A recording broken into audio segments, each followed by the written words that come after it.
አሰላሙ አለይኩም ወራህመቱላሂ ወበረካቱ። ውድ የጥናት አካዳሚ ተከታታዮች የዛሬው ትምህርት ደግሞ አማርኛ በእንግሊዘኛ ይዤላችሁ መጥቻለሁ። በዚህ ዩቲዩብ ቻናል እንግዲህ አማርኛ፣ እንግሊዘኛ፣ ሂሳብ እንዲሁም ሌሎችን ትምህርቶችን እንሰጣለን። ለዚህ ዩቲዩብ አዲስ የሆናችሁ ካላችሁ ላይክ፣ ሰብስክራይብ በማድረግ በየቀኑ የምለቃቸው ቪዲዮዎች ለእናንተ እንዲደርሱ ማድረግ ትችላላችሁ ማለት ነው።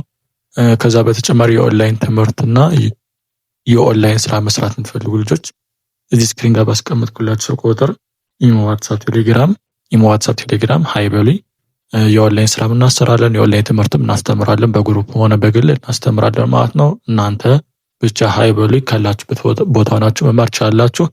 ቪዲዮን ከመጀመራችን በፊት ላይክ እና ሰብስክራይብ አርጉት፣ እንዲሁም ለወዳጅ ጓደኞቻችሁ ሸር አርጉት። ቀጥታ ወደ ትምህርቱ ገባለሁ። እስከ መጨረሻው ድረስ በጥሞና ተከታተሉኝ ማለት ነው። እንግዲህ ቀለል ያሉ ፊደላቶችን ይዤላችሁ የመጣው መጀመሪያ እነዚህ እንያቸው። የሰሱ መጀመሪያ ፊደል ሰ አለ። የሰሱ መጀመሪያ ፊደል ሰ፣ የወው ስድስተኛ ፊደል ው፣ ሰው፣ ሰው። ቀስ የማነቡ አማርኛ ማችሁ ልጆች በዛው እንዲገባችሁ ነው። ሰው። ሰ ለሚለው ኤስኢ ነው የሚሆነው፣ የመጀመሪያ ፊደል ስለሆነ ነው ኢ አናባቢ የሆነው። ው ለሚለው ደግሞ ስድስተኛ ፊደል ነው ዳብሊው ብቻ። ስለዚህ ሰው ብለን ስንጽፍ ኤስኢ ዳብሊው ይሆናል ማለት ነው። ኤስኢ ዳብሊው ሰው።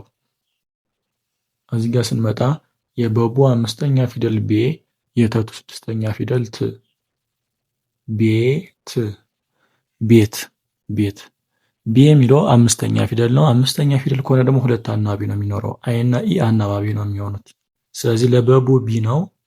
ቤ ስንል ቢአይ ኢ ይሆናል ማለት ነው። በአንድ ላይ ቢአይ ኢ ቤ። ት የሚለው ስድስተኛ ፊደል ነው ቲ ብቻ።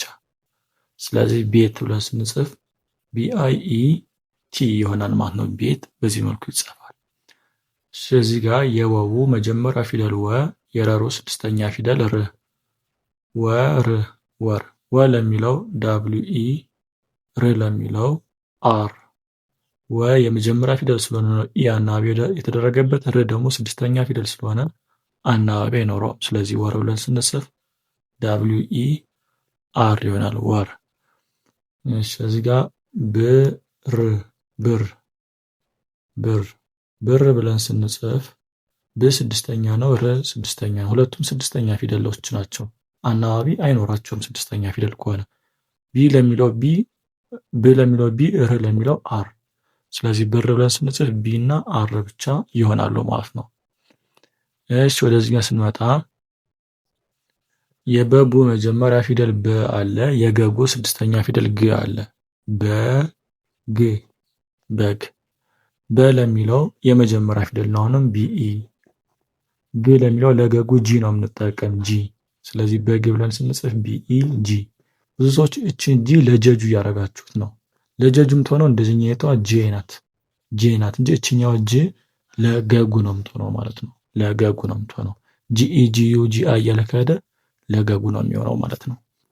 እሺ ከዚህ ጋር ስንመጣ የቀቁ መጀመሪያ ፊደል ቀ፣ የነኑ ስድስተኛ ፊደል ን፣ ቀን፣ ቀን። ቀ ለሚለው ኪውኢ፣ ን ለሚለው ኤን። ስለዚህ ቀን ብለን ስንጽፍ ኪውኢ ኤን ይሆናል ማለት ነው። ቀን የሚለው በዚህ መልኩ ይጻፋል፣ ቀን። እሺ ቅን፣ ቅን። ቅን ስንል አሁንም ለቀቁ ኪው ነው። ቅ ስድስተኛ ፊደል ነው፣ ንም ስድስተኛ ፊደል ነው። ስለዚህ ቅ ለሚለው ኪው ብቻ፣ ን ለሚለው ኤን ብቻ። ምክንያቱም ስድስተኛ ፊደል አናባቢ አይኖራቸው። ስለዚህ ቅን ብለን ስንጽፍ ኪው እና ኤን ብቻ ነው የሚሆነው ማለት ነው። ወደዚህ ጋር ስንመጣ የመሙ ሁለተኛ ፊደል ሙ፣ የለሉ ሁለተኛ ፊደል ሉ፣ ሙሉ፣ ሙሉ፣ ሙሉ። ለሁለተኛ ፊደል አናባቢ የሚሆነው ዩ ነው። ስለዚህ ሙ ስንል ኤምዩ፣ ኤምዩ። ሉ ስንል ኤልዩ።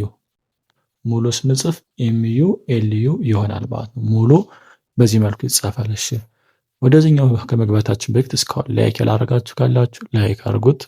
3 ሰከንድ ልስጣችሁ። ሰብስክራይብ ያላረጋችሁ ካላችሁ ሰብስክራይብ አድርጉ ማለት ነው። እሺ እሱን ካረጋችሁ ከዚህ ጋር ስንመጣ የሰሱ መጀመሪያ ፊደል ሰ አለ። የነኑ አምስተኛ ፊደል ኔ አለ። ሰ ኔ፣ ሰኔ። ሰ ለሚለው ኤስኢ፣ ሰ ለሚለው ኤስኢ የመጀመሪያ ፊደል ስለሆነ። ኔ ለሚለው ደግሞ ኤን አይ ኢ ይሆናል። ኤን አይ ለምን ነው አይና ኢ አናባቢ የሆነው? ለነኑ ኤን ነው፣ ግን አይና ኢ አናባቢ የሆነበት ምክንያት አምስተኛ ፊደል ስለሆነ ነው። ለአምስተኛ ፊደሎች አይና ኢ አናባቢ ናቸው ማለት ነው። ሰኔ ሲጻፍ ስለዚህ SENIE ይሆናል ማለት ነው። እዚህ ጋር የተቱ ሁለተኛ ፊደል ቱ፣ የተቱ አራተኛ ፊደል ታ፣ ቱታ ቱታ። ቱ ለሚለው ቱ ሁለተኛ ፊደል ስለሆነ TU፣ ታ ለሚለው ደግሞ ታ አራተኛ ፊደል ስለሆነ TA።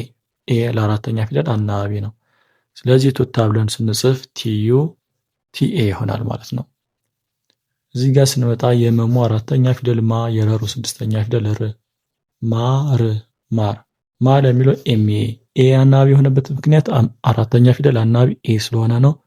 ር ስንል ደግሞ አር ብቻ፣ ምክንያቱም ር ስድስተኛ ፊደል ናት፣ አናባቢ አይኖራት። ስለዚህ ማር ብለን ስንጽፍ MA አር ይሆናል ማለት ነው። እዚህ ጋር ስንመጣ የሰሱ ሁለተኛ ፊደል ሱ እና የሰሱ ስድስተኛ ፊደል ስ አለ። ሱ ስ ሱስ። ሱ ለሚለው ሁለተኛ ፊደል ነው SU። ዩ ለሁለተኛ ፊደል ስለሚሆን ስ ለሚለው ደግሞ ኤስ ብቻ፣ ምክንያቱም ስድስተኛ ፊደል ስለሆነ አናባቢ አይኖረውም። ስለዚህ ሱስ ብለን ስንጽፍ SU ኤስ ይሆናል ማለት ነው። ውድ የጥናት አካዳሚ ተከታታዮች የኦንላይን ትምህርት መማር የምትፈልጉ ስራ መስራት የምትፈልጉ ሀይ በሉ በዛ ስልክ ቁጥር ማለት ነው። ቀጥታ ወደ ስራውም ወደ ትምህርቱ መግባት ትችላላችሁ። በቀጣይ ቪዲዮ እስክንገናኝ ሰላማ